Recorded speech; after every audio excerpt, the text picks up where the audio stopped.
him astonishingly healthy. Bottom line here is he now claims that they came in, took his stuff right after the election. Is that a raid? I mean, if somebody goes in on your behalf and takes your stuff from your doctor, what is that?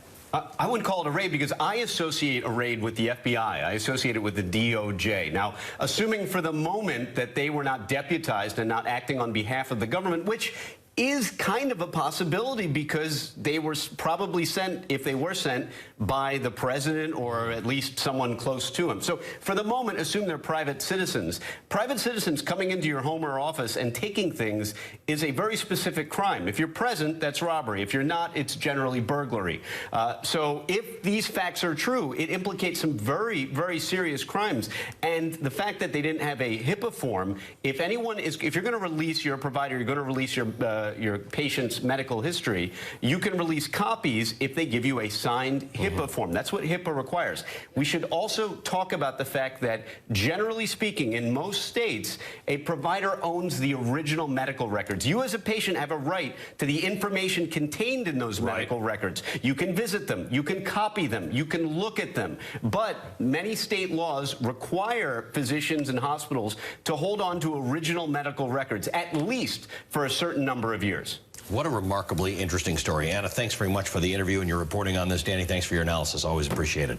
All right, Anna is a producer with NBC News Investigative Unit. Danny, of course, is our MSNBC legal analyst. All right, more on the story that Hallie referenced a minute ago. Chief of Staff John Kelly is pushing back against a new NBC report saying in recent months, Kelly has eroded morale inside the West Wing with insulting comments about the president. According to the report, the Chief of Staff referred to Trump as an idiot multiple times.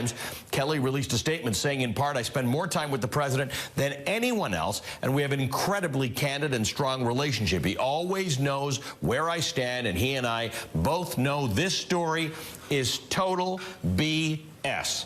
Moments ago, Sarah Huckabee Sanders responded to questions about the president's confidence in General Kelly and denied a report that Trump was considering Kelly as a possible candidate to lead the Veterans Affairs Department.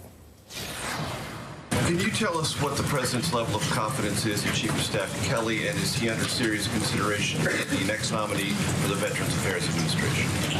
No, he is not being considered as the VA secretary. Both the president and the chief of staff are very happy with his position that he currently holds, which is chief of staff to the president at the White House. And I would refer you back to General Kelly's statement that he put out yesterday, specific to the comments that allegations about comments that he'd made.